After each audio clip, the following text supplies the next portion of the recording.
Welcome again to our video series in Life Coach Insight to Live.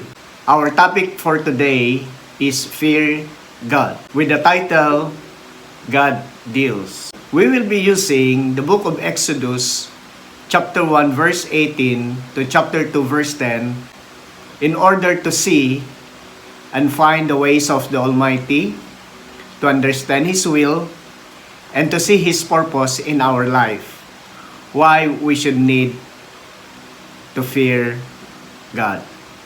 If you have not subscribed yet to our channel, please subscribe, share, and press the button to get updated in all our video posts. Shalom. Fear God. In the book of Proverbs, it is said that fear is the beginning of wisdom. Fear God is our lesson for today. It is our topic that we are going to discuss because if anyone who does not understand that God deals, we should learn and know what wisdom is. Proverbs chapter 1 verse 7, it is said that the fear of the Lord is the beginning of knowledge, but fools despise wisdom and instruction. The beginning of knowledge is fear of the Lord. But if you are fool, it is said, you despise wisdom and instructions. James chapter 1 verse 5, it said, if any of you lacks wisdom, let him ask of God that giveth to all men liberally and upbraideth not, and it shall be given him. What is wisdom? Wisdom is a divine intelligence. For you to get understanding and knowledge, as it said in Proverbs chapter 1 verse 7, when you do not have fear to the Lord, you will not have that wisdom. As it is said in James chapter 1 verse 5, you can ask, and God will give you liberally and upbraided not.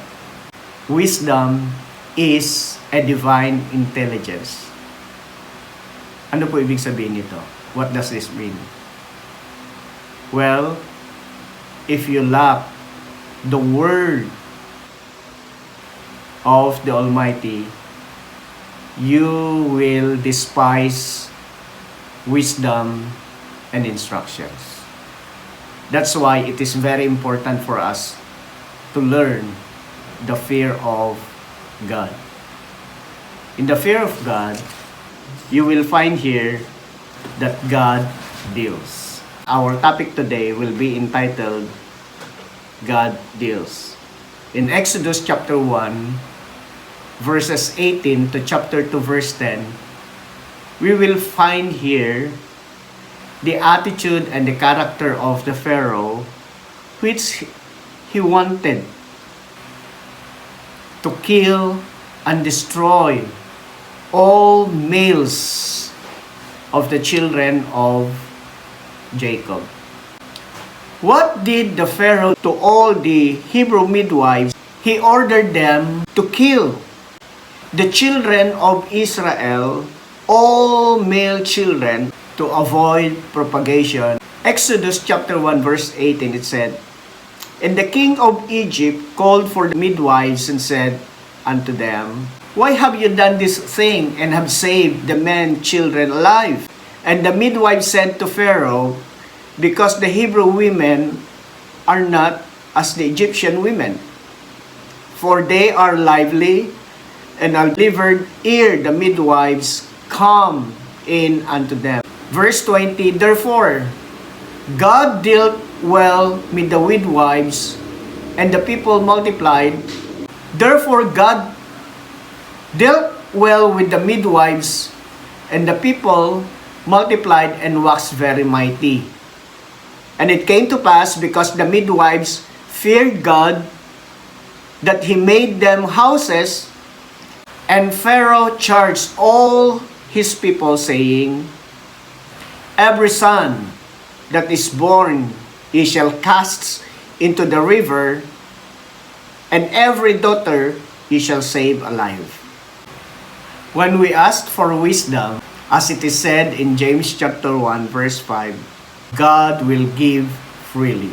In the order of the life and the leadership of Pharaoh, he never had the wisdom of the Almighty. If you find to read the book of Exodus, in the beginning of the time when Moses went to Pharaoh, he said he never knew God. When we learn to fear the Lord, there are things that we can observe. The fruit of deal of the Lord. Number 1, salvation. In Exodus chapter 1 verse 18, and it said, And the king of Egypt called for the midwives, and said unto them, Why have you done these things, and have saved the men of the children alive? This is the attitude of the Hebrew midwives showed to the king of Egypt. It means salvation. In Exodus chapter 1 verse 18, you will read from here that God, in verse 20, He dealt well with midwives. And this is the reason why people multiplied and waxed very mighty. Look at carefully the word. When God dealt well, the people multiplied and waxed very mighty. Number 2, as God deals, there is productivity. What happened to them? In verse 20 of Exodus chapter 1, Therefore, God dealt well with the midwives, and the people multiplied and waxed very mighty. When God deals, people become more, multiplies, and wax mighty. In Proverbs chapter 11 verse 1, it said, The wicked worketh a deceitful work, but to him that soweth righteousness shall be a sure reward. If you are a wicked person, as Proverbs said, you deceitfully work, but to him that soweth righteousness shall be a sure reward. In Proverbs chapter 22 verse 8, it said, He that soweth iniquity shall reap vanity, and the rod of his anger shall fail. In Ecclesiastes chapter 8 verse 12, it said, Though a sinner do evil 100 times, and his days be prolonged, yet surely I know that it shall be well with them that fear God, which fear before him. Isaiah chapter 3 verse 10, Say ye to the righteous, that it shall be well with him, for they shall eat the fruit of their doings. If you are righteous, any fruit that you will eat comes from your doings. Likewise to the evil one. If you are evil, if you are wicked, then what you eat is the fruit of your wickedness and your evil doings. During the time of Enoch, he wrote in his book who the evil ones are. He said that it us, the people who are evil spirits. Who does evil in this earth? It is us. We work for our wickedness. We work for our deceits. We work for our own good. We work for our own selfishness. There is a fruit of everything that we are doing. whether wickedness or righteousness. But if we work in wickedness, wickedness will be the fruit. But if we work in righteousness, righteousness will be the fruit of our doings. So not only in the fear of God, there is a result or productivity or product, but also there is cares.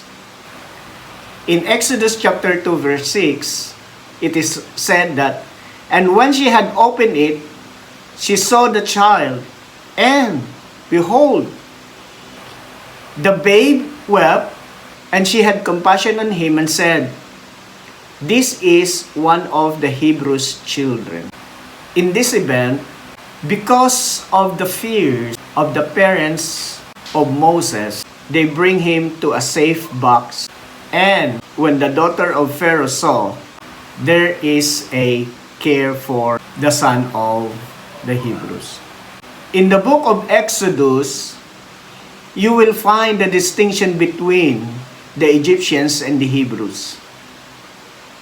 And here, because the Hebrews fears God, God showed His cares for them. And there is a salvation for the children of Hebrews because of their fear to the Lord. In 1 Peter chapter 2, verse 2, it said, "As newborn babes, desire the sincere milk of the word that you may grow thereby. If so, be ye have tasted that the Lord is gracious." It is very clear that when we try to bring our fears to the Lord, there is a promise in 1 Peter chapter 2 verse 3. It said, "If so be ye have tasted that the Lord is gracious." Because in verse 2 it said, if you are a newborn babe, you will desire the sincere milk of the word. What is the meaning of the sincere milk of the word? That is the fruit of the instructions. If you have not tried to bring yourself to the instructions of the Lord, you will never have tasted the graciousness of the Almighty. In 1 Peter chapter 5 verse 6, "Come and humble yourselves therefore under the mighty hand of God, that He may exalt you in due time, casting all your cares upon Him, for He cares for you." In Psalms 37 verse 5, "Commit thy way unto the Lord, trust also in Him, and He shall bring it to pass." It is written in the book of Matthew chapter 6 verse 25. It said, "Therefore I say to you, take no thought for your life, what ye shall eat, what ye shall drink, nor yet for your body, what ye shall put on. Is not life more than meat, and the body than raiment?" Then, in Psalms 55 verse 22, "Cast thy burden upon the Lord, and He shall sustain thee. He shall never suffer the righteous to be moved." Look at the word, "He shall not suffer the righteous to be moved." If we are going to bring our fears to the Almighty, then He deals. He deals with our salvation. He deals with our productivity. And He cares for our cares. May our discussions today bless you and keep you. And the Almighty will save you from all the disasters and destructions may come on your way. God bless you and keep you, and whatever you do in life, may He prosper. Shalom.